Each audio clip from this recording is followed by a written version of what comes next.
Wake up, Twins territory, and welcome to the 47th episode of Hangout and Talk Twins. I'm Jeremy Nygaard, joined live by Seth Stowes, and tonight we are going to cover a few things that have been going on over the last 7 days, including some Arizona Fall League news, as much as we can tell you about the managerial search and some of the offseason moves that the Twins have started to make to shape their offseason roster. Seth, how are you doing tonight? I'm doing all right. A little snow today, but you know, starting to get cold, which I think I say every week because I live near Canada, but it's like really getting cold now. Yeah, it was pretty nice where I'm at yesterday.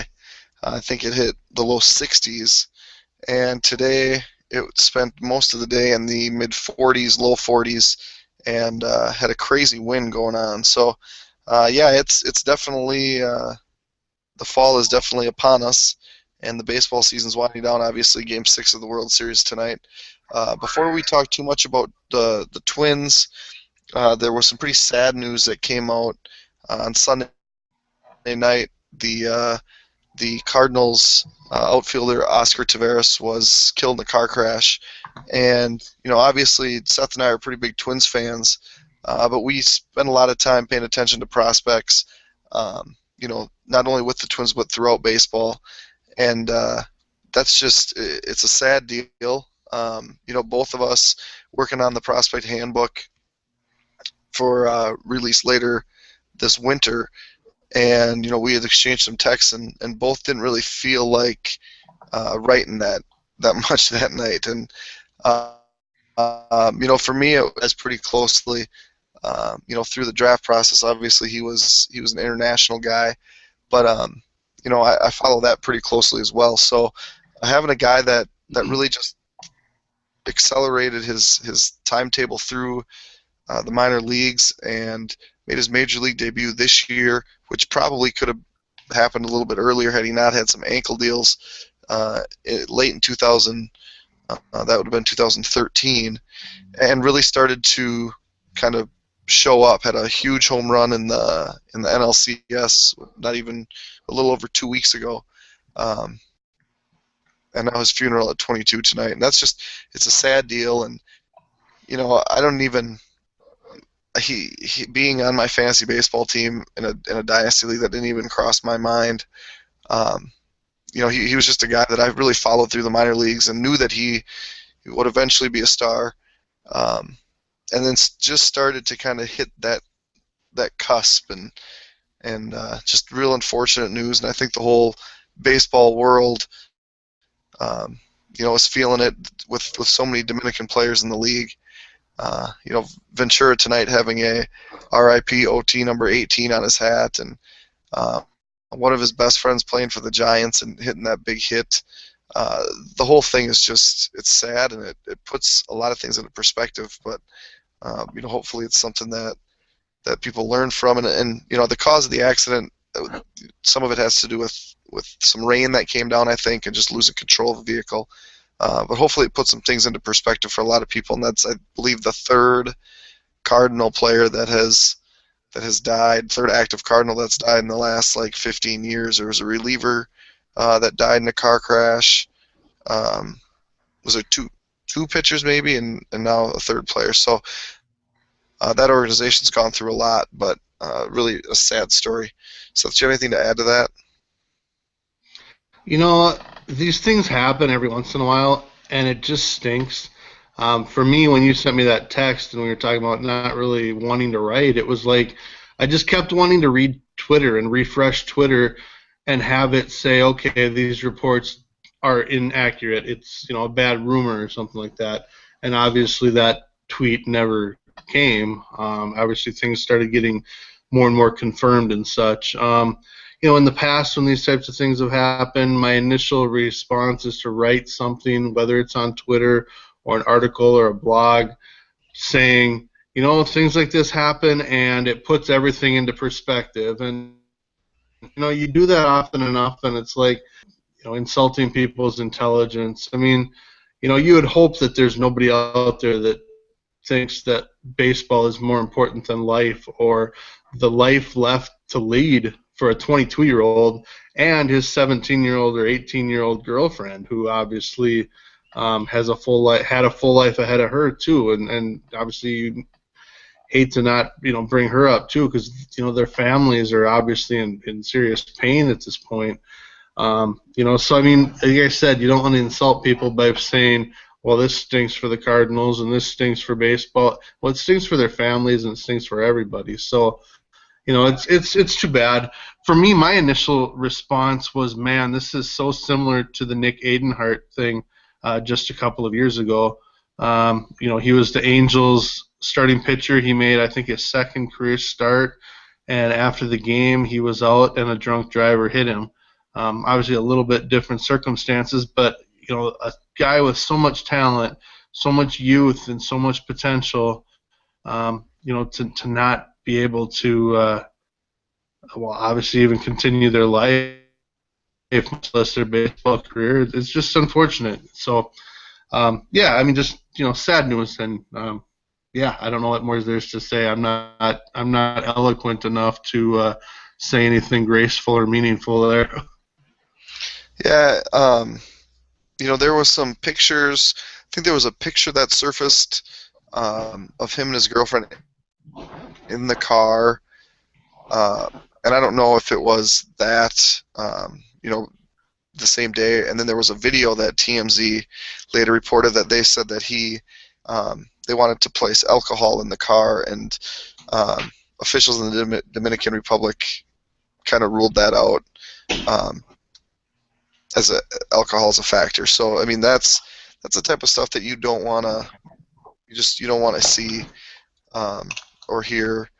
But the whole story is just it's an unfortunate and sad story, and it really puts Buxton getting injured and Joe Madden potentially not getting even talked to.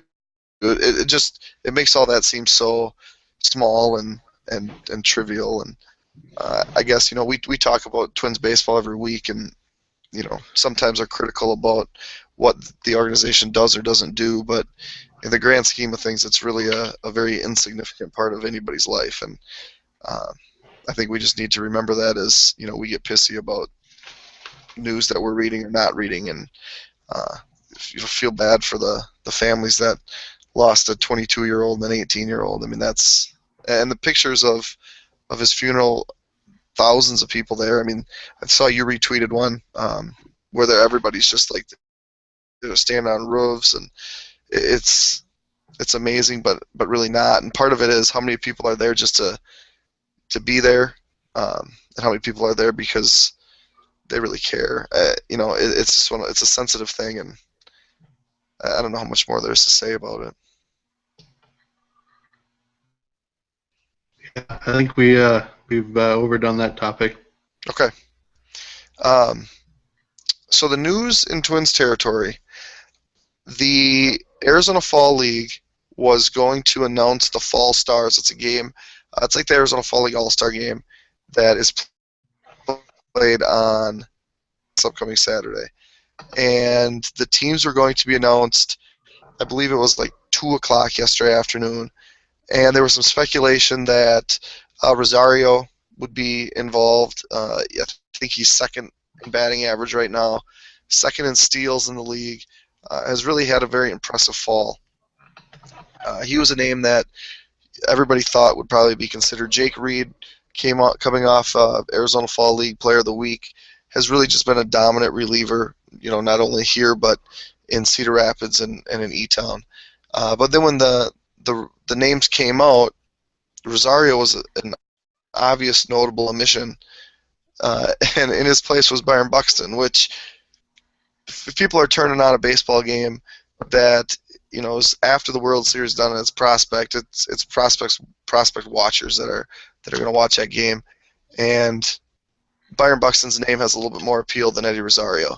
However, yesterday at about, I don't know if it was about 4 o'clock our time, maybe a little bit later, 4:30, a guy that writes for MLB.com, his name escapes me, tweeted that Buxton was leaving the game with an apparent wrist injury, and he had missed a majority of the season with a wrist injury. Later, it was reported that he had a dislocated finger. Then it was changed to a sprained finger after X-rays showed no break. Um, the latest, and I say that because things have changed quite frequently over the last 28 hours, is that Buxton dislocated his left middle finger, making a diving or attempting to make a diving catch in the outfield, and today showed a fracture in that finger. So the Arizona Fall League, he's been shut down. He will he won't play Saturday. He won't play again, and that's not completely uncommon to have guys just be shut down in the middle of the season. What's maybe more alarming or more concerning is that Buxton is being shut down because of injury. It happened last year in the Fall League. It happened obviously this year during the regular season. Is happening again for what feels like the nth consecutive time that's happened. Um, how much cause for alarm is there? A lot of us are shaking our heads, but left wondering, what does this really mean? Well, I think you just covered about a dozen topics there, but we'll start with the Buxton one. And um, I mean, a small fracture in a left hand finger is not a big deal by itself. He's been able to play the first basically 3.5 weeks or 4 weeks of the Arizona Fall League, and he's going to now miss one game, the Fall Stars game, plus uh, the final 2 or 3 weeks, and maybe a championship game or something. But I mean, he's gotten some time in. So I mean, the injury itself, by itself, on its own, not a big deal. It is, like you said, just coupled with so many other things, and it's been an unfortunate year. It looks like he's probably going to play about 40 games total in the calendar 2014, other than those in spring training. So, that's the unfortunate thing.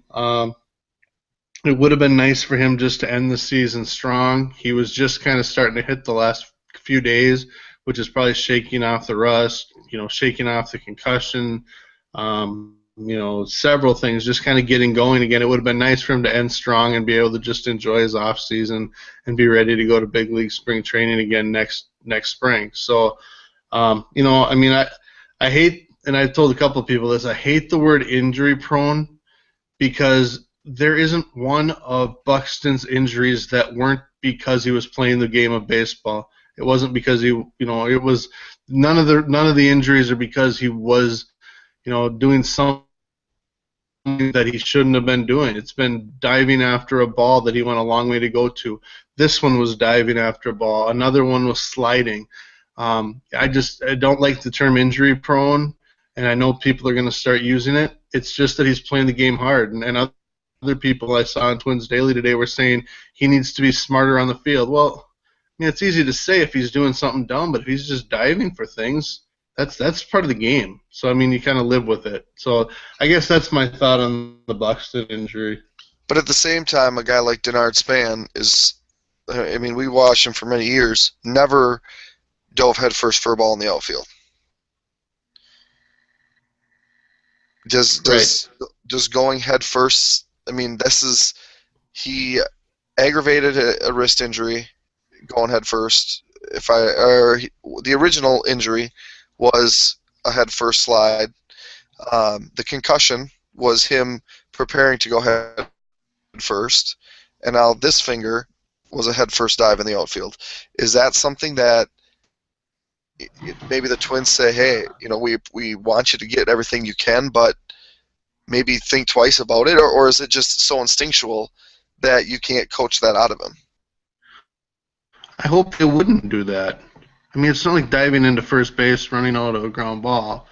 I mean, I would be disappointed if they told him to stop trying to make great plays because that's part of what he is. He's a great defensive player. He's a speed guy. Things happen in the game of baseball. I mean, there's if he has zero chance of catching the ball, sure, don't dive. But if you have a chance to make an out or that type of thing, I mean, maybe they'll try to do something, but I certainly wouldn't. See, I guess, I mean, you say don't discourage him from trying to make the great play. He's still going to get to more balls than the average outfielder. He's still Of course. probably going to make great plays, but if I don't know how, I mean, what the percentages of dives that he's had in the outfield and what's resulted in injury. But if you can limit the chance of him getting hurt and just say, we'd rather have you every day, maybe that's something worth it. And obviously, the catch that he made on TV when he was in Cedar Rapids last year was a phenomenal, a catch that you don't see people make, and it would just be really hard to say don't do it. But I mean, maybe that's something you work through. Where Span would always come feet first, and I'm guessing he probably could get to a couple other balls. But maybe that's something that you work on and say maybe you go into a feet first slide and try to catch the ball sliding instead of diving where your hands and your, especially with the head injury, your hands and your head, your wrists, your shoulders are all impacting the ground with so much force. And I don't know. I mean, I don't know how that works in spring training or if that's even something. But I think it's almost something you have to at least have a discussion about or not. I mean, they can talk about it, but you get on the field, I would never tell someone not to be aggressive. Obviously, in center field, we saw Torrey Hunter dive after some balls in the playoffs that ended up going for ground rule or for inside the park home runs, and you say, okay, that was aggressive, but it was dumb. I mean, that's part of the coaching. That's part of being out on the field is knowing when to dive and when not to dive. But I guess I would never tell a player not to be aggressive on a play that he legitimately thinks he can make. Right, and without seeing the video of all the times he got hurt doing that, it's really hard to, say, well, that was dumb or that was a freak injury. Well, I mean, look at the one with him and Kwasnicka in right field. He went a long way to get to it, and he would have caught the ball if the right fielder wasn't just standing there catching the ball. I mean, it was just him being such a good athlete and getting to it. I mean, you don't want to slow him down. You want him covering as much ground. I mean, that's just it happens. Right. I agree with that. We'll talk more about the Arizona Fall League here shortly. We'll have Steve Boer on in about 10 minutes to kind of cover what's been going on down there. He was there today and saw the Salt River game, so he can maybe give some reports. I don't know if he was able to talk to any of the guys that he covered in Cedar Rapids or not, but we'll have him on here shortly. It sounds like the managerial search is coming to a conclusion here shortly. Obviously, with games today and potentially tomorrow, the Twins aren't going to make an announcement, but I wouldn't be shocked if it happened Thursday or Friday. And it sounds right now like Torey Lavallo, Doug Minkiewicz, and Paul Molitor are all kind of the finalists.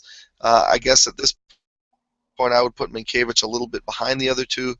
And like you've been saying for a month, and like Charlie Walters reported reported yesterday, that if Minkiewicz doesn't get the managerial job, that he'll head to Chattanooga to be the manager for the Lookouts. So that's kind of where we're at there. Lavallo had his second interview somewhere outside of the cities. I believe that was yesterday. And Molitor and Minkiewicz have both had multiple interviews in addition to that. The thing with the managerial search is that Joe Madden opted out of his Tampa Bay contract on Friday.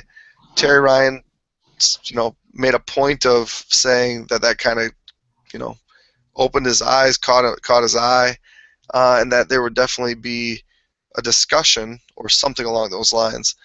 Today it's been reported that there has been zero. What do you make of that?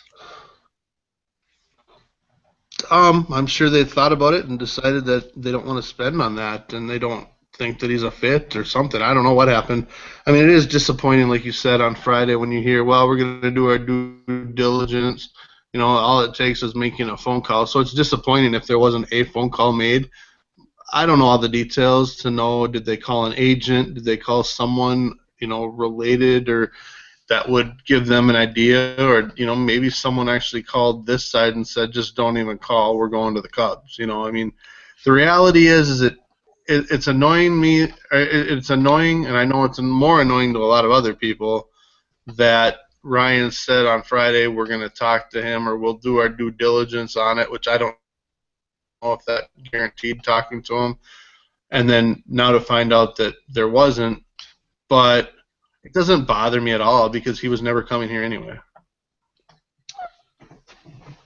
The fact that they can't even make the call to say, hey, we made the call, we talked to him, at least eliminate him from contention before considering him.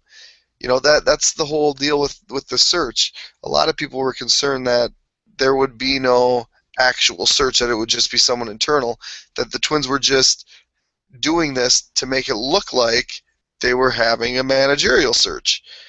And if that's the truth, which it's not, but if it were the truth, then have this guy be a part of it too.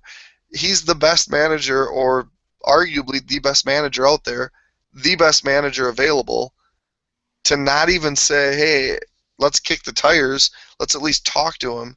I mean, that's almost, to me, it's irresponsible. You're running a business and you have the opportunity to at least call the best guy available, have him say, no, we're not interested, and then come back and tell the media or tell the fan base it's not a fit. Do that. Don't just not do anything. That's why it's irritating for people.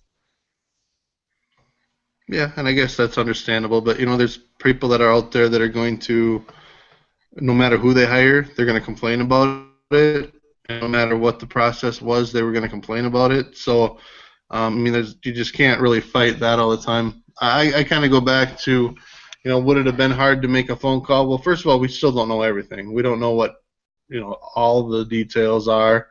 But at the same time, again, it's hard to get too worked up for it because we just, maybe that's why I'm never going to be a popular blogger or podcaster, because I just, he wasn't coming here anyway. We know he's going to the Cubs, so, it's hard to get too worked up on it.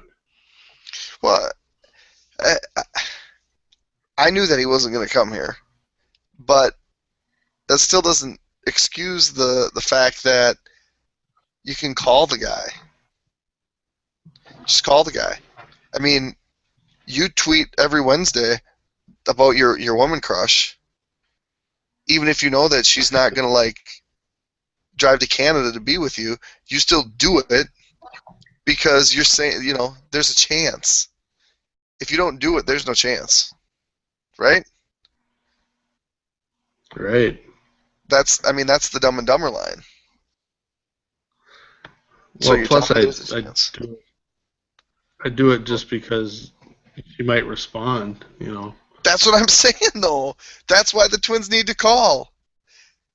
Maybe he's like, hey, that farm system's okay. Maybe it would take $5 or $6 million, but at least there's that thing. She might respond and say, yes, Seth, we can hang out if you come to Miami. Well, at least there's an opportunity for you to get your foot in the door. Right? Even if you're not going to fly to Miami. But right. That he could say that. He could tell the Twins, my magic number is $6 million. And the Twins could say, ooh, we can't do that. But at least they took that step. They're not taking the step. And it's not like he's just some average manager. He's not. He has experience. They wanted experience. He's been the manager of the year. He's taken a team to World Series. He does things that might change, the atmosphere around the cities. Why not make that call, even if it's fruitless, even if there's zero chance? Making the call just presents that opportunity, and you're not getting worked up because you make the tweet and say she says she'll catch a game with you, but then you don't push it. Maybe you just got to push it a little bit. Maybe the Twins need to push it a little bit. do. Like I said, I wish they would have just called and said something, but Yes, if not, I mean, exactly. they're ready. I mean, it just doesn't matter. It's just, they weren't gonna hire him. He wasn't gonna come here. It's like, yeah, they should call Max Scherzer's agent too. Sure, make that phone call. I'm all for it. But that, I mean, that's a commitment of 100 to, somewhere between 100 and 200 million dollar commitment. This is a commitment that's half a Ricky Nolasco, similar to Phil Hughes, which you look at and say, well, that's not that big of a commitment. 3 years, 24. What's 5 years and $25 million? That's what Trevor Plouffe will make in his first 5 years. Well, similar to that. Maybe the next 5 years. But the fact is, even if he's not coming, at least get it out there. They're single. They're looking. That's it. That's all they got to do. Instead, it's like we're single and we're setting our sights much lower than on the best manager available. And I know that But you. I mean, again, that's such a wishy-washy thing too. I mean, I get it. Madden's the hot manager right now. I mean, of course, he plays for the team that everybody loves, but let's not forget he wasn't a great manager except when he had great players. I mean, and as he was losing players this year, how did their team do this year? I mean, you. Don't get me wrong. I think I consider him probably in the top 1, 2, or 3 managers in baseball too. But what does that mean to one, season tickets, two, wins in a season? Does it mean one of him versus Torey Lovallo or Paul Molitor, if even that? And then third, I don't know. I mean, it is what it is. I mean, I don't know. I mean, maybe I just sit in reality too much, but like I said, I agree. Make the phone call, but Well, they I were don't on the know. same page. Make the phone call. Yeah, which I said right away. Yeah, that's what they got to do. Make the phone call. Um, let's move on from there. Here's the other Let's. possibility. Okay. The Twins do a pretty good job of actually listening to the league and saying we aren't going to make a decision during the World Series. It's very possible they had already made their mind up last Wednesday or Thursday or Friday. I mean, they probably already had their choice. Right. But they did interview That's Lavallo my point. We just yesterday. don't know the whole story. So Right. No, I get that, and that would be. I mean, that would be the one argument that I would understand. They were too deep into the search. They like their guy, eh, but at the same time, when they bring back another guy for a second interview on Monday, it suggests that they weren't necessarily that deep into things.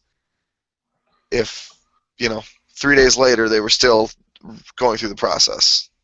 let's also point out. I think we've heard that Terry Ryan flew to visit Lavallo on Monday, which tells me that they're very serious about him too. I mean, we're totally speculating here on all of this, but it's also very possible that he went out there to offer him the job. We don't Right. know. And that's, the deeper that this gets, really the more I'm wondering if it's not going to be Lavallo, to be honest with you. I agree. I agree. If it would have been quick, I think it would have been Molitor. But the longer it goes, the more I think. Well, here's the other reason. I was surprised that they fired Ron Gardenhire. So I mean, I don't expect them to do just what we expect them to do, just because that's what we expect them to do. I expected Gardenhire to be back. I kind of expect Molitor to be the manager, but the longer it takes, and the more I realize that this organization is really trying to make some changes, I would be. I don't think I'd be surprised if Torey Lovallo is the manager and he's the manager within the next 48 hours. And then would you say Molitor's out? I mean, I kind of think that's a given. Okay. I do. Whether or not that's true, I don't know. But I would think that would mean that he would not, at least he would not be on the major league coaching staff. He may go back into some sort of a roving instructor thing, or he might just be done. I mean, he's old enough that he doesn't need it. Right. That's absolutely a good point. Minkiewicz then would stick around and at the least be a double A coach or double A manager.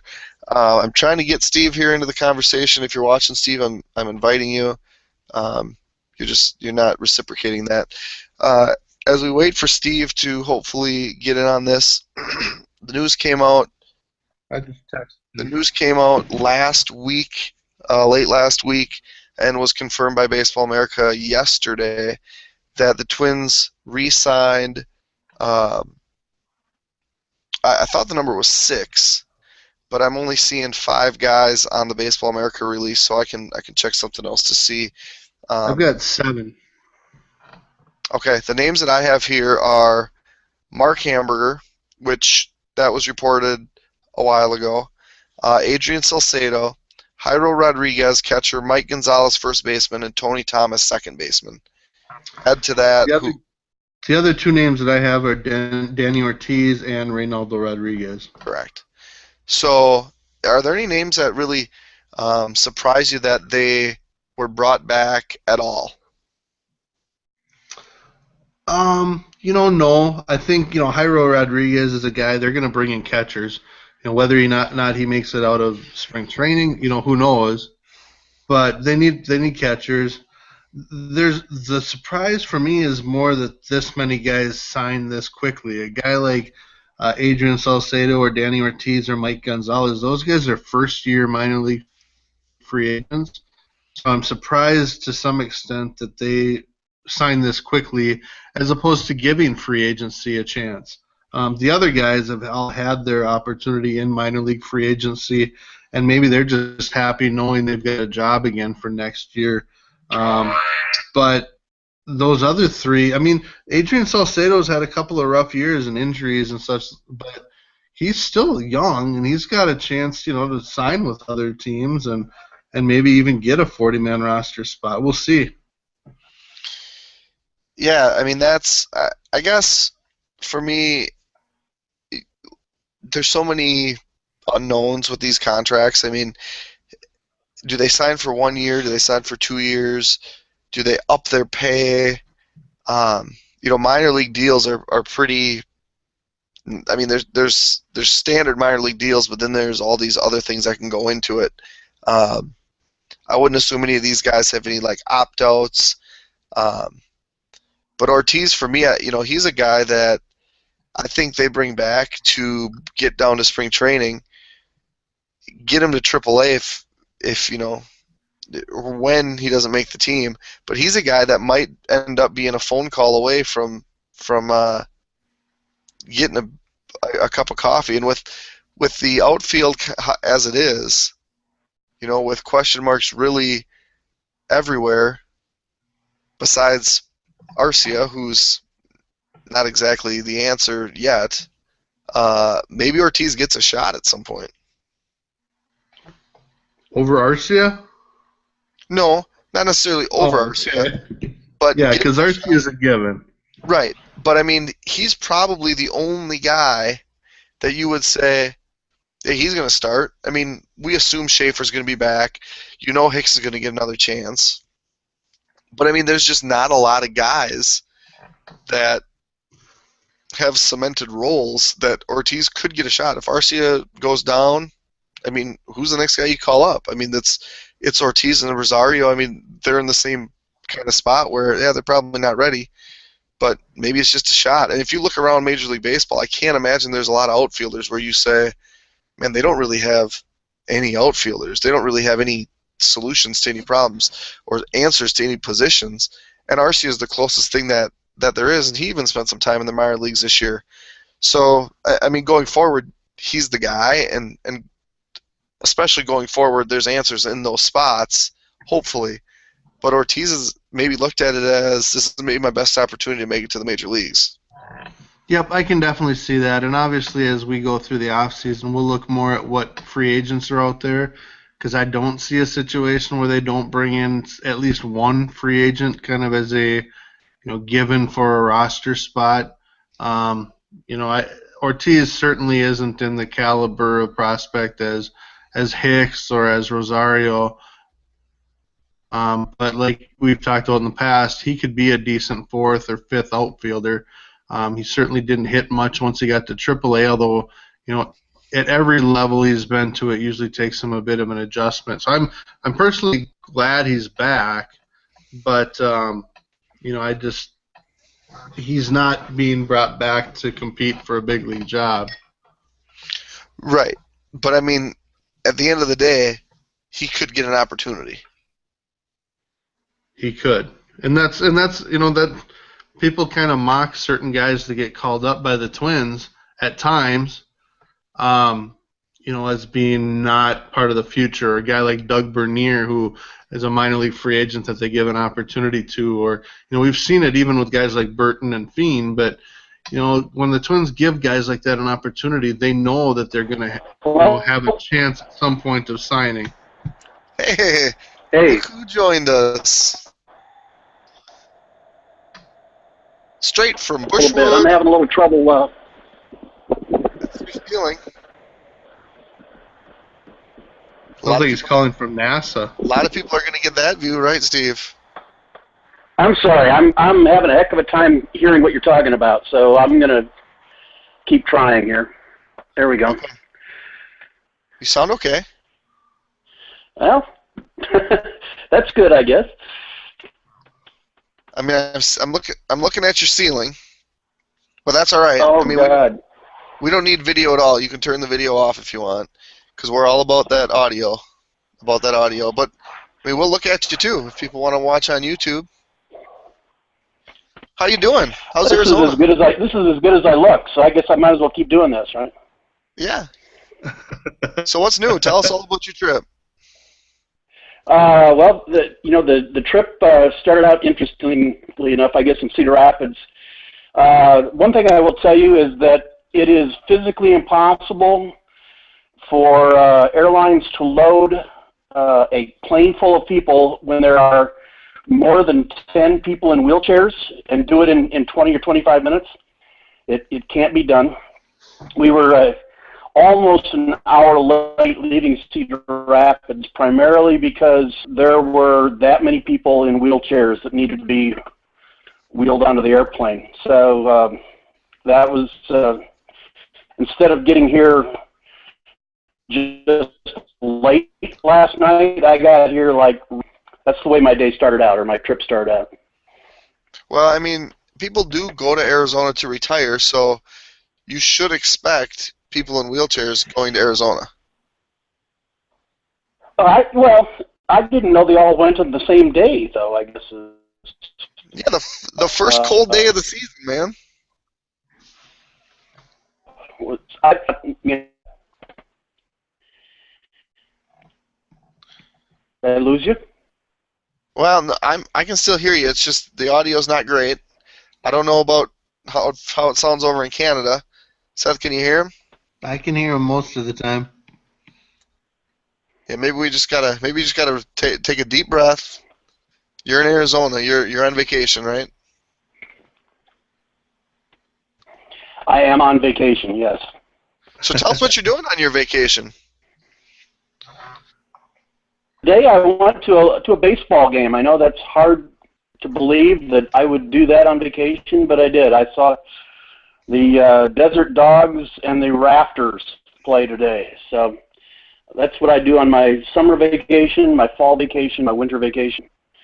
I go to baseball games.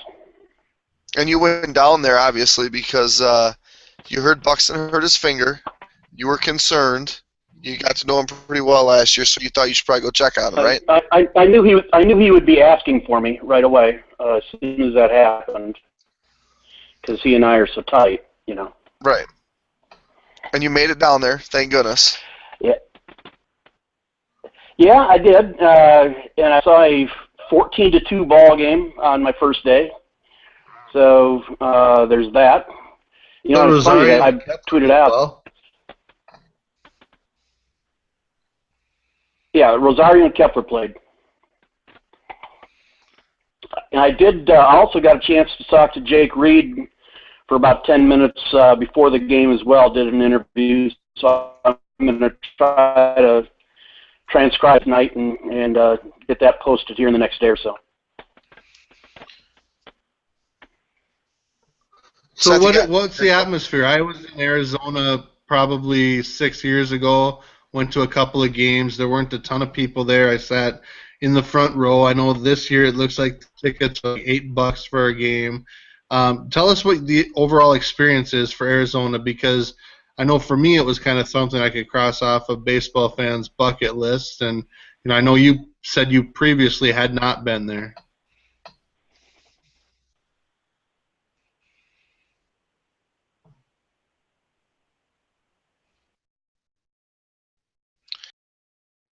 Might have lost him. Yeah, he's Admission, frozen. and it's general admission. Oh. You sit wherever you want. What's that? We couldn't hear you for a second. Seth, why don't we try the cell phone route? All right. Why don't we? Steve will tell you. You're gonna do what? We're gonna call you on the phone. We're gonna call you on the phone. All right.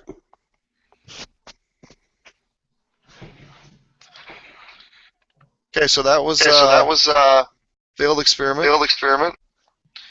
And now I'm getting feedback from myself. So this is going to be interesting. Seth is going to call Steve on the phone. We're going to go the old speakerphone route.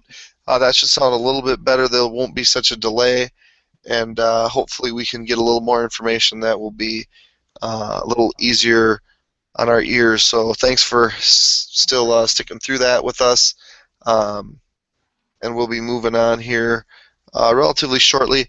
Steve was talking about a 14-2 game that he saw, winning 14-2 on 15 hits, and he said Kepler and Rosario both played. So we'll get a little bit more update on that. You can hear it ringing in the background. It's like a good old radio station. And there he is. Is this? Can you hear me? Can you hear Jeremy? I can hear you. Steve, can you hear me? I can hear you. Okay. Perfect. We're good. Yeah. All right, I think we're set. All right, so tell us a little bit. Could you mind? We kind of lost you, and it kind of froze there when I just kind of asked what the experience is. Through one day, obviously, but being at that Salt River Stadium and what the crowd was like, the atmosphere, things like that. It's kind of like an atmosphere when you go to watch an inter-squad basketball game when there's 10 people in the auditorium. I mean, or in the gym. I think the paid attendance was like 380 or something today. That surprised me. That seemed high. There's all sorts of scouts and that sort of thing, but pretty sparse. You can pretty much, it's all general admission. You buy a ticket, you go in, you sit wherever you want. So it's not even the spring training atmosphere. It's much more relaxed, more casual than that. You talked a little bit about talking to Jake Reed. He's obviously having a good camp. Not to give away your entire article that you may write in the next couple of days, but obviously he's got to be pretty happy about how things are going for him there. Yeah, he really is happy. We talked about the fact that he wasn't exactly the first guy picked to go. He was a late addition to the roster, and we talked a little bit about how that came down. And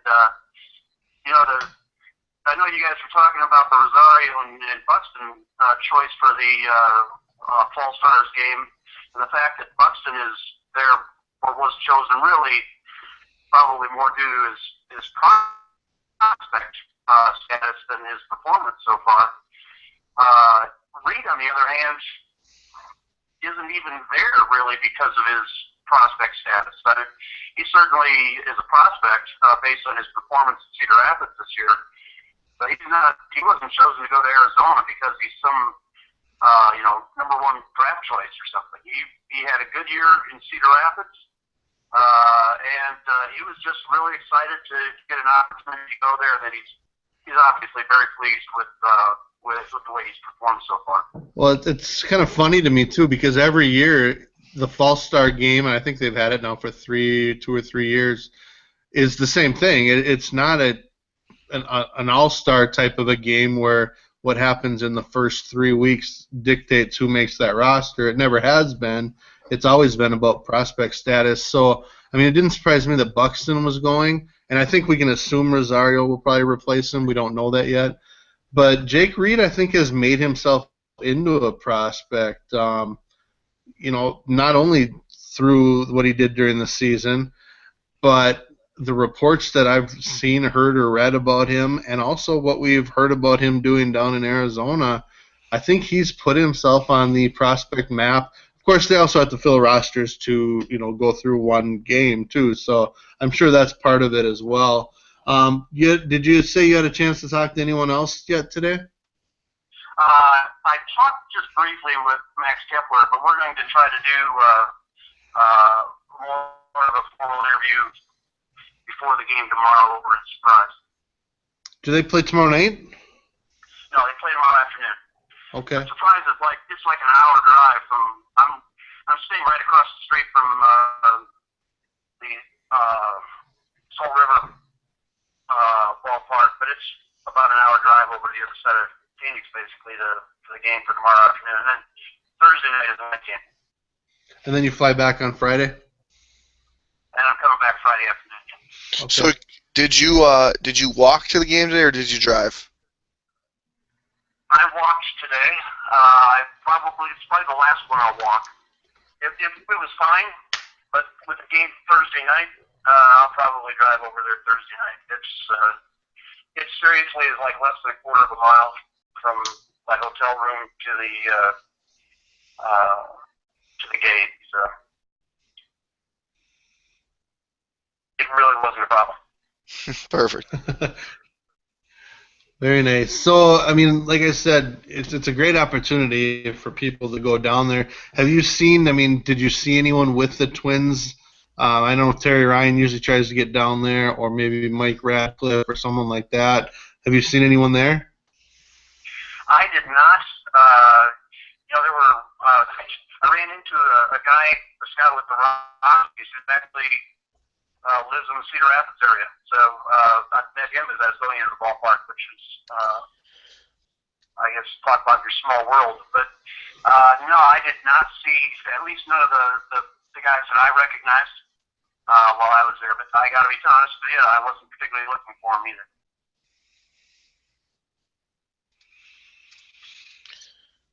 Jeremy, did you have a question? No, I was just listening. Oh, okay. All right. Well, I mean, if none of the Twins pitchers threw today, there's probably a pretty good chance that a couple of them will pitch tomorrow.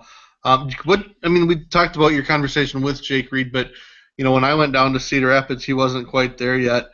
What can you tell us about him? I mean, I guess from what you saw on the mound during the season, obviously dominant numbers, but what did you visibly see from him? And then the type of person that you got a chance to meet.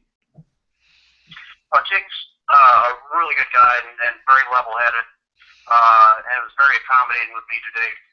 Came out from the clubhouse, before the game started, and sat and visited with me for, like I said, about 10 minutes maybe. He's got so much movement on the ball, I guess, is the thing that I noticed most. Of course, you're going to notice speed very, very quickly. But his ball, it's certainly not flat. And,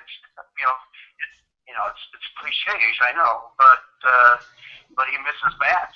And, I will say he did expect to pitch tomorrow. He did say they wanted him to have a couple of days off before the Fall Stars game on Saturday. So he's expecting to throw tomorrow, so I'm looking forward to seeing that. The other thing he kind of mentioned to me is that he's coming up on a year, basically, where he's been playing ball pretty much for 12 months. Said out at Oregon they start their kind of their inter-squad workouts and things like that about this time of year. And so, you go through that, go through the spring college season, and then you're in Cedar Rapids, and then you're in Instructs, and then you're here. So it's, he's feeling like he's doing fine because he actually spent a couple of years at Oregon as a starter, where he was racking up 100 innings, a year. So I think he said he's counted maybe he's at 70 or in the 70s, something like that. So he doesn't feel like he's reached a limit at all, but so he's starting to feel just a little bit that it's time to maybe get a little bit of a break. You saw Kepler a lot during the second half of last year in Cedar Rapids. He played a lot of first base, I think, and I know he played some center and probably some right as well. Eddie Rosario was he was in Beloit as opposed to being in Cedar Rapids because he was just the timing of that change. But, just what were your observations today as far as them defensively? Rosario's been playing pretty much entirely in left field in the fall league, and Kepler's been playing solely, I think, in right field, maybe a couple games in left field. What were your thoughts on them defensively, if they had any plays,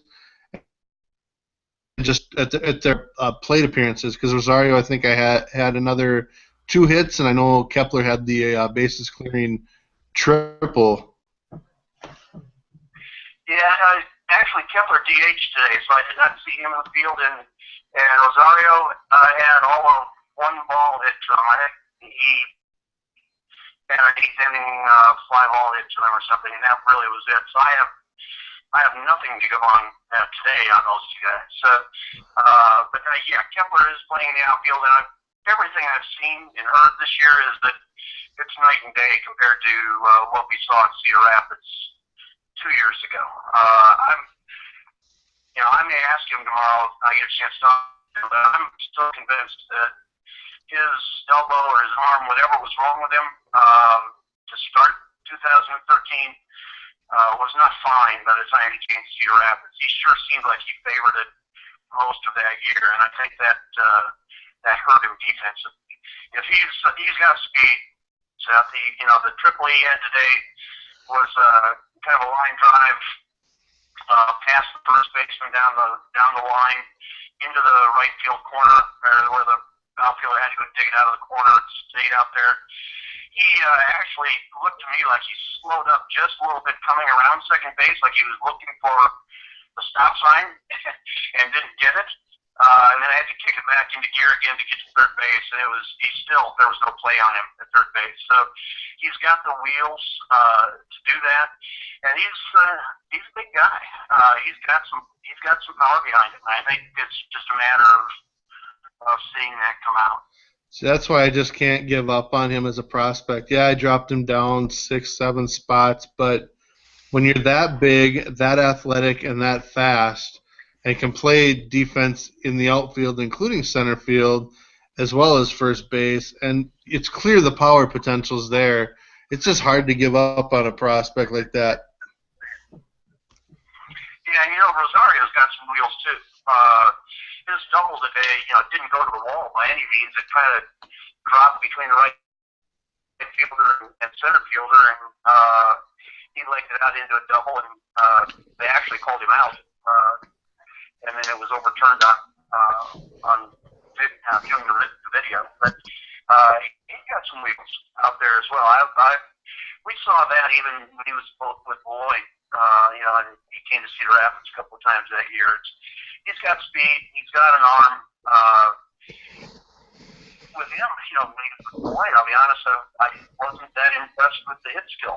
So that seems to certainly be coming around this fall. I know it's small sample size, but he's hitting the ball well. And boy, you'd sure like to see that carry through spring training. Hey, Steve, For sure. The rules that they've changed, they've been doing, I don't know, has it been every Arizona Fall League game or just a select few? Were the changes in place for today's game? They were. At least the clocks were running. The 20-second pitch clock. Now, there were a couple of times where I noticed that the clock ran out and they didn't stop. They didn't stop play. They didn't call ball or anything like that. So I don't know if they're just enforcing the rules, not letting the hitter get out of the box and mess around all the time, or what the deal is. But you can tell that the pitchers and the hitters are conscious of it and are, you know, making a good faith effort to live within the 20 seconds, and it's speeding up the game. You know, that 9-run inning that Salt River had today, that seemed to go on forever. And at the end of that, I wasn't sure how they were going to get this thing done in 3.5 hours. But they finished a 9-inning game, you know, 8.5. The home team didn't have to hit. But they did it in 2 hours and 56 minutes or something. So 16 runs. Salt River had 15 hits, 4, I think, for Glendale. So it clearly does speed up the game. Whether that's the way you want to do it or not, you know, I guess it's a debate for another day. For sure. All right, so I think we got our questions covered, Steve. Obviously, we appreciate you letting us call you here tonight on your vacation, but certainly appreciate the time getting that perspective live from Phoenix or that Salt River area. What is Salt River? Is that a city or is that a river? I have no idea. I think the address of my hotel is Scottsdale, but it's Salt River Flats or something. But it's Salt River Fields. It's actually the spring training complex for the Rockies and Diamondbacks. Okay. And as a complex, it's pretty impressive. I wandered around a little bit before the game started, and nice place. Very good. All right, well, thanks for joining us. Enjoy the rest of your time down there, and we look forward to hearing about all your fun discussions and stories and stuff. All right, we'll talk to you again soon. All right, thanks. Thanks, Steve. Just so you know, Seth, the Salt River is an actual river, and it's formed by the confluence of the White River and the Black River. No? All right. So the water just kind of turns gray and it looks like salt, or what? I mean, probably not, but it does say that the White and Black Rivers and other tributaries of the Upper Salt River drain the region between the Mogollon Rim in the north and the Natanz Mountains and Natanz Plateau to the east and south. Oh, well, of course. I think I would have remembered that from my geography in, Minnesota. Right. I'm only looking this up on the Wikipedia, but I was wondering if there's an actual river in Phoenix because, it's like Phoenix, but apparently Salt River is a river and it's near the Metro Phoenix area. Very cool. By the way, Steve writes at knuckleballsblog.com, so be sure to check out that site. I know he's also going to post some stuff at Twins Daily while he's there and when he gets back. So, again, we appreciate him joining us here tonight. Yeah, absolutely. That was pretty nice of him, but it is now only 8 o'clock local time for him, so he's got plenty of time to find a local watering hole. If he wants, but it's going to have to measure up to Bushwood. That's true. Where the waitresses just won't take their picture with Seth. That's right. We got some questions on Twins Daily. Before we do that, though, is there anything else that we want to cover from before when Steve came on? I feel like we covered a couple. Go ahead. I mean, we had talked about whether or not we brought up Jared Burton, his option being turned down or declined when we had the show on last Wednesday night. Maybe we did, but either way, they paid him $200,000 instead of $3.6 million, and I would guess that we both agree with that. As much as signing him to the minor league deal was terrific. You can argue whether or not you like signing him to the extension for 2 years, but I mean, I think it was an easy choice to turn down that option year. Yeah, for sure. I mean that was a given, at least in my opinion, that they weren't going to bring him back for 3.6. You could reinvest right. that 3 and change, and basically pay 7 guys the league minimum, which is what you're going to have a lot of guys making. Not because you're filling roster spots with junk, but because we're finally seeing those prospects finally make it to the big leagues. And that's what they make. Right. The other move, and I don't think it had happened yet, or maybe it did last Wednesday, but became official today. Dustin Morris, the Twins PR director, he tweeted tonight that Chris Johnson cleared unconditional waivers, and he has signed with the Tor- the Hiroshima Toyo Carp. So that transaction, I know we talked a little bit about that at some point, is official at this point. Yeah, and that just clears a roster spot. The buyout, essentially, he was bought out by that club, so the Twins probably made somewhere around $500,000 on that, which is a pretty sweet deal, especially when Johnson's rumored to be making in the low seven figures. So definitely a situation that worked out well for Chris Johnson, and definitely a situation that worked out well for the Twins. And a couple more. I mean, we reference Mike Berardino a lot here because he's awesome at his job. But he's written a couple articles, I know, since we last met.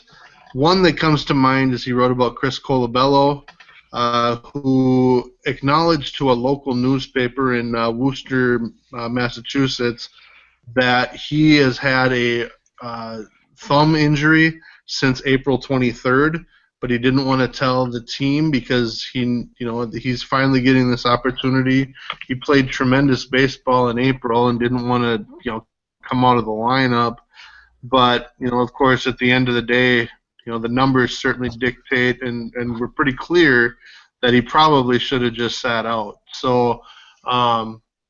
Just kind of an interesting topic. Obviously, Colabello is a guy that we feel is kind of on the cusp of whether or not he'll stay on the 40-man roster, go back to spring training. What will his role be with the Twins, or could he be another guy that could go to Korea or Japan or something like that, as was rumored to possibly happen next year or last year. So that's one topic. It goes back to the idea of how tough should he be? Should he say something right away? And my initial thought was, I don't blame him for not saying anything right away. And really, once that happens and you've had it for a while, it's probably hard to admit later too. So tough situation. Right, and there was an exchange on Twitter shortly after that between Berardino and Andrew Walter, where basically it was, well, maybe Colabello blew his last shot by not saying that he was hurt. And then the other one said, well, Colabello probably felt like this was his last shot, and if he would have said he was hurt, he wouldn't get another one. So it was essentially he was screwed either way. Once he got hurt, you could try to play through it and struggle and maybe never get another opportunity, or you could not play through it and maybe never get that opportunity again. So really an unfortunate deal for him, especially after the April that he had where, they're giving away cowbells with his name and number on them, and, it didn't take long for him to eventually get sent back down and never really regain that April form. I think, didn't he set the club record for RBI in the month of April? Right, and he was the co-player of the month for the American League in April. And I mean, it really creates several questions. One, should he have said anything? Two, what would it have meant if he would have said something? Number three, we were talking about how tough his numbers were later in the year and him not getting called back up in September. But if he was, truly hurt, and I mean, if it's a thumb injury, you're not going to be able to grip a bat, and if you swing at a ball, that pressure is going to hit against there, and you're going to feel it, which means you're going to alter your swing, and things just aren't going to be the same, which kind of opens you back up to, maybe if he's healthy, he can be a big, productive bat off the bench or as a part-time DH, and maybe that should play into whether or not they keep him on the 40-man or not. So, I mean, it could go several different directions. Right. I don't know if we were in agreement with him. About him. I thought the Twins would remove him. But yeah, I mean, that does bring up a good point that maybe if the Twins know that, but part of me thinks that the Twins would probably have known that from the beginning. If his swing changed all of a sudden, Parker should have figured that out. There should have been an article about it. But I guess for me, I don't know. I don't know how much stock you can put into something. Obviously, if it's a thumb injury, it's not going to get any better. Plouffe had his deal where he injured his thumb and dealt with it for the course of a season. But give him some time off, bring him back into spring training, and if he can't get it done, you outright him at the end of spring training. At this point, it doesn't seem like they're too concerned with their roster spots. I think right now they have 35 officially, and Still have to get Pelfrey. Pelfrey's re-addition will be number 36, if I recall correctly. 36 counting Pelfrey. So, let's see what happens with him. But at the end of the day, the at-bats for him are going to be hard to come by because Vargas is going to get his, and he's going to switch hit, and Mauer's going to get his. And unless Colabello's playing left field, which, goodness sakes, that's a scary thought. Yep. I guess in another article that Mike Berardino wrote, and again, go to blogs.twincities.com, is an article about Tom Bernansky. He had a chance to talk to Tom Bernansky last week about the coaches kind of being in limbo, and Terry Ryan basically saying that they were kind of in limbo for right now. But just some of his quotes, for instance, he makes the comment, "It's not my position to ask. Maybe it should be. Maybe I need to be more aggressive in that situation, but that's not my makeup. My mindset has been that I'm preparing to come back and coach again with the guys that were here.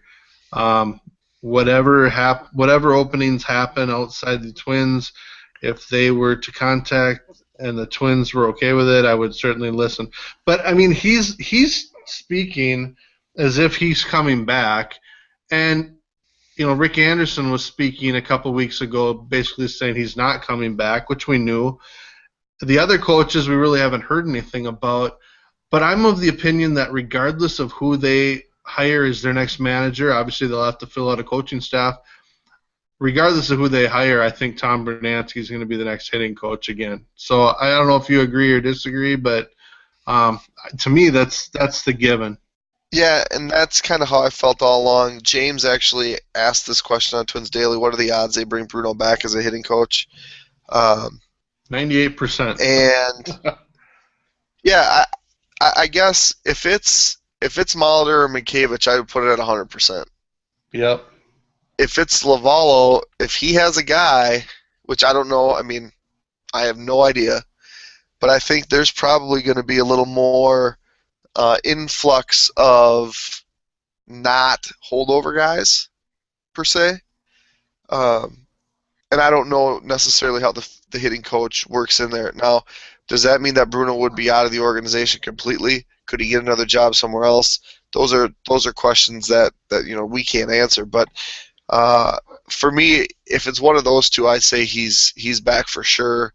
But again, it's really hard to say. But I'd bet my money on Bruno being back. I don't really know how I feel about any of the other coaches, but Bruno would definitely be the one guy that I would say, yeah, he's got the best chance of coming back. Yeah, I mean, I think there's a good chance if it's one of the two Twins guys. Again, I think it's down to Molitor and Lavallo at this point. If it's Molitor, I think Steinbach, there's probably a good chance he comes back. But, like Cuellar is a maybe at best. I think Alger and Vavra are certainly probably unlikely to come back.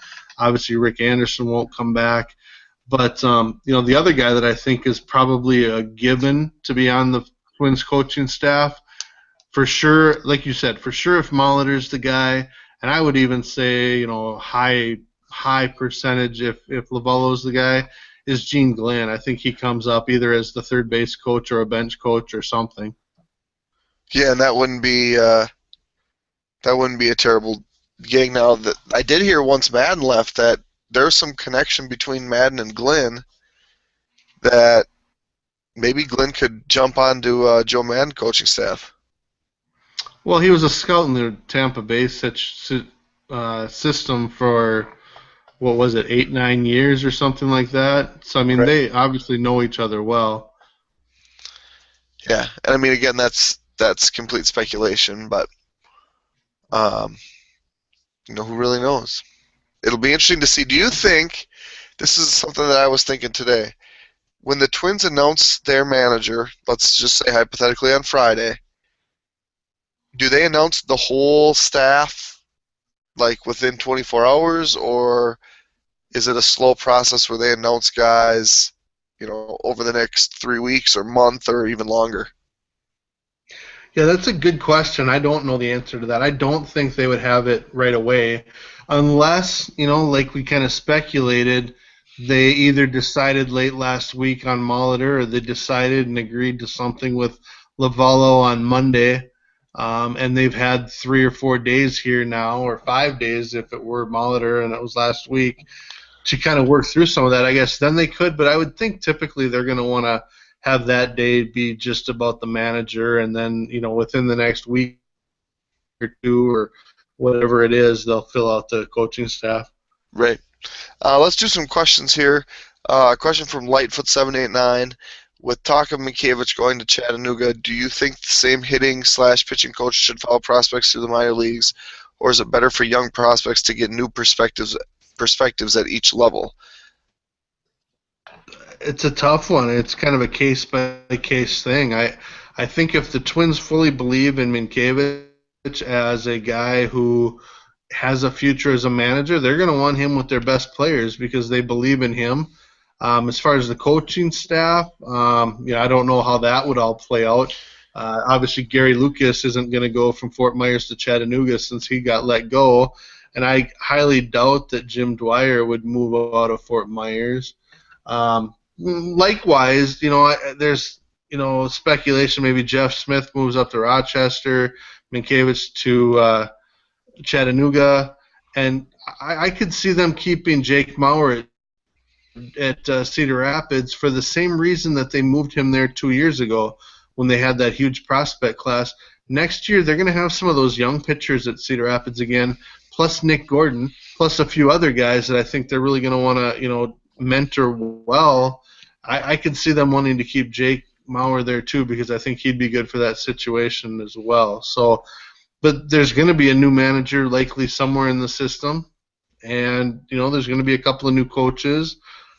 So it'll be very interesting to me to see how that plays out. I don't know if keeping guys with the same guys is good or bad. I don't think it's bad, but I think new perspectives is always good.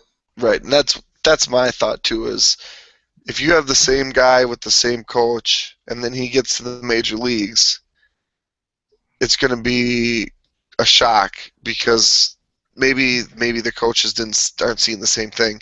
If you have 5 different sets of eyes on you at your 5 different levels, and you really are getting evaluated by each guy about what they're doing, maybe a mechanical flaw is picked up by one guy, then it wouldn't necessarily pick it up from another guy.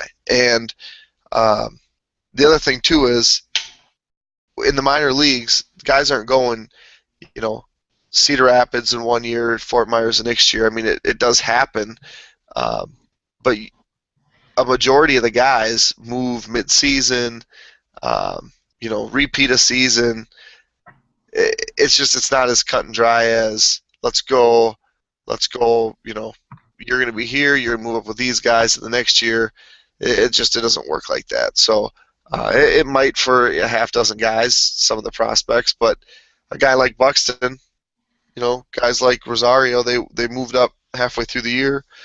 Even the pitchers that have been successful like Barrios are moving up during the season. So I think it's just hard to say you're going to keep a guy with the same coaches all through because the players are getting promoted and sent down and things like that.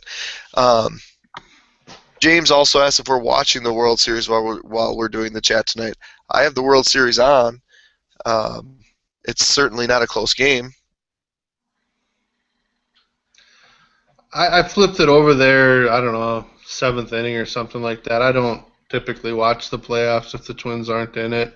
It'll be on, but maybe I'll be watching something on the Kindle Fire or something like that, or writing the prospect handbook. I kind of said it last week, and I'd like your thoughts on this, and anyone listening to this, feel free to let us know your thoughts. But, it sounds a little corny, but I kind of get going into the Twins and writing about the Twins and the minor leagues throughout the entire year that, by the time that their 162 game season is done, I'm kind of just ready to not watch. And that sounds terrible because it is the national pastime, but it's hard to watch when you kind of, go one direction with one team for so long. I agree 100%.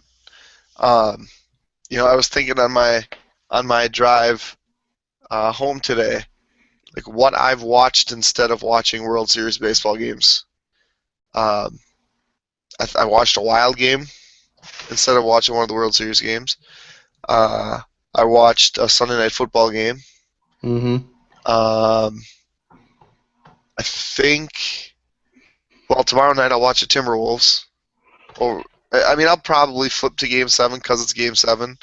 But for me, I follow so much of it through Twitter that, Mm-hmm. If there's a time where I think, oh, I should see what's going on, I'll flip it on. But the only reason I have it on right now is because I'm doing this, and I'll turn my TV on. I don't have to listen to it because I can just watch. So, I was thinking the same thing. It's like in ranking what I watch, other teams play baseball is not real high on the list. There's the Twins. I would probably, if there was an Arizona Fall League game on that the Twins prospects were in, I would be watching that on TV instead of watching the Game 6 of the World Series. And that's not even a question in my mind. Right. I watched on PBS tonight, and every Tuesday night is Finding Your Roots or whatever. I think that's what it's called, with Henry Louis Gates. I watch that every Tuesday. I'll watch The Big Bang Theory. I've been watching The League on the Kindle Fire, just kind of catching up on that because it's hilarious and it's fantasy football related. I watch the Sunday Night Football game. I'll mute it. Like right now I've got it muted, but I'll watch those other things. But like you said, I'll probably watch Game 7 tomorrow night, like just because it's Game 7. You kind of feel bad about that. I get questions at work and different places. People know that I follow the Twins and I write at Twins Daily and all this, and they're like, "So did you watch that game last night?" And I was like, "Yeah, I saw the score. Right. I saw what happened a little bit, but it's hard to get into it." Right. Part of it, I kind of have to wonder. The National League Divisional Series and the Championship Series were both on primarily FS1, which I don't even get. Some of the games were on MLB Network, which I don't get. And and again, not that I was sat there and watched everything, but when you don't have that chance, that kind of takes it away as well. Right. Oh, I hear that. The other thing too is what I'm not sure. I know what MLB Network is, but at the beginning of the playoffs, I didn't know even what channel FS1 was, and I wasn't going to spend my time trying to figure it out. So it's like, wasn't watching that game. But that's the thing. Like with football, I can watch any game with any team. Yep. And I think fantasy football has a lot to do with it.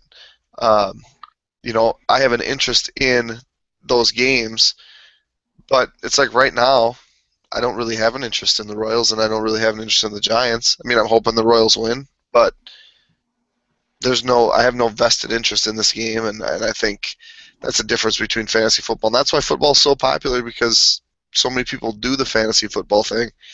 I was watching the game last night, and it goes into overtime. I'm tired, and it's like, I'm going to keep it on because I have the Cowboys in the survivor pool, where I was one of three. We all had the Cowboys, so we split the pot. And I was losing by 9/10 of a point going into overtime, and the other dude had the Cowboys defense and Des Bryant, and I had Jason Witten. And it turned out that the field goal in overtime to give Washington the lead knocked down to Dallas's defense by 1 point, so I'm up by 1/10 of a point. And Awesome. And I ended up winning by 1/10 of a point, so that was fantastic. But it's stuff like that where there's a reason for me to watch, because I have a personal stake in what happens, not necessarily you know what I mean. I'm involved in it, even though I don't really care. I was going nuts for the for the Eagles to get beat by the Cardinals. And next week I might be the biggest Eagles fan because that's who who I need to win. So I'm actually pretty good at picking the winners of the NFL games. I got a 3-game lead in my pick'em right now, and I've legally or illegally, I guess I'm not sure, won quite a bit of money betting on football games too. So football's just it's what I coach. It's what I spend a lot of time dissecting, and it's more of a job for me. I guess the baseball, watching the Twins, that's the hobby. That's the fun thing. So it's just interesting because I think people just assume, well, you like the Twins so much that baseball's your thing, and not really. I like the Twins a lot. I know what's going on there, but I coach football, I coach basketball, I do a lot of other stuff, and you watch a lot of like tear-jerking movies. I do. Not really. That's kind of your thing. Yeah, it's terrific. No, but I mean, as we've talked about, I've gone through several of the HBO series. I'm, like I said, watching The League right now. There's several other series that I plan on watching. But also, you and I are writing, so is Cody Christie, the Prospect Handbook. I should also mention, if you go to Twins Daily and you want to order up the off-season handbook that Twins Daily puts together every year, it's $3.99 until the last out of the World Series. So instead of that being tonight, that will be the final out of Game 7. So go to Twins Daily, order up your off-season handbook for $3.99. It will become available, or if you've ordered it already, you can download it probably, I think, early afternoon on Thursday. And at that point, the price will go up to $5.49. So go get it now. I thought I read today that it's going to be available on Thursday. Yep. Not Tuesday. I know, I changed it. I said Tuesday. I mean Thursday. Oh, I got confused. It so happened. Like 2 days from now. Correct. If you haven't yet paid the pre-order price of it, that $3.99, you getting just the access to the Terry Ryan interview is well worth $3.99, in my opinion. Yeah, I mean, that's like 32 or 33 pages worth of stuff. So agree or disagree, he took an hour of his time to sit down with Parker and answer his questions, and obviously we appreciate that. The Twins have been very good to us as far as access and having that ability to talk to Terry Ryan once a year at the end of the year, and hopefully when the Twins name a manager, we'll have a presence there. We're going to be ready. That'll probably be Thursday or Friday, we assume. So, we do. I mean, I know we certainly don't feel bad, kind of at times, being negative or kind of disagreeing with some of the decisions. Whether it's not calling Joe Madden or certain trades or whatever, like Wilson Ramos for Matt Capps. We may not agree with everything, but they have been good to us. So again, 32 pages or something like that transcribed, and then it's got more after that too. But anyway, go get that. Hey, can you just explain to me what it means to get under someone's goat? Well, I think it's the same as getting under someone's skin, but I don't know. Ryan said that to Parker 2 or 3 times during that hour. Yeah. Because he asked questions. I mean, at Twins Daily, we often in the comments get questions about, this topic or that topic, and Parker went and asked Terry Ryan some of those questions, even if we don't think they're, necessarily great questions and we know the answers, but he provided a good answer to several of those questions. Whether you agree with the answer, he provided an answer. So, see, now it's interesting because when you Google "get under my goat," it brings you to Urban Dictionary for "get your goat," which is to annoy you to the point of getting pissed, which would make sense. So it's almost like he took. Well, maybe that is what he meant. Yeah, but it's almost like he took "getting under my skin" with "getting under my goat," or "getting your goat" and "getting under my skin," and put them together with made this new term up, only for Parker. Parker's a trend-setting person. He gets people to set trends. Right. Yeah. So yeah, definitely read that interview because it's fantastic. It is. It's fantastic. We went for about 85 minutes. Do you want to say anything in closing, Mr. Seth Stowes? I feel like I should, but within the next week, I said this last week too, but within the next week, before we have our next show, we'll probably have a new manager. We may have a new coaching staff. Anyone that's a free agent will have become a free agent. I think a lot of things will start happening really once that final out of the World Series happens, sometime tomorrow night. So, starting next week, we're going to be looking for topics. We'll be able to talk about arbitration eligibles and free agency and the new manager and coaches and hopefully some free agent decisions and 40-man rosters and all of that. So, and then, of course, as always, leave us your feedback. And if you'd like us to talk to anyone, just ask, and we'll see what we can do. Absolutely. I think that's all we're really going to have for tonight. Potentially could have a special edition show if a manager is named. I don't really have anything going on Thursday or Friday. Saturday I'm going to be out on Sundays. Always a crapshoot. But if there is a manager named, we'll probably get together and have a show about that. In the meantime, you can listen to us on iTunes, watch us on YouTube, do all that fun stuff. Tweet us at Twins Hangouts or at our personal accounts at Seth Tweets or at Jeremy Nygaard. But with all that being said, we're going to close this up for tonight. Thanks for hanging out. Thanks for Steve Boer. Oh, and thanks to Steve. So let me try that again. Thanks to Steve for being on here with us. He's in Arizona, so follow him on Twitter. But until we see you again, we're going to sign off. Thanks for hanging out.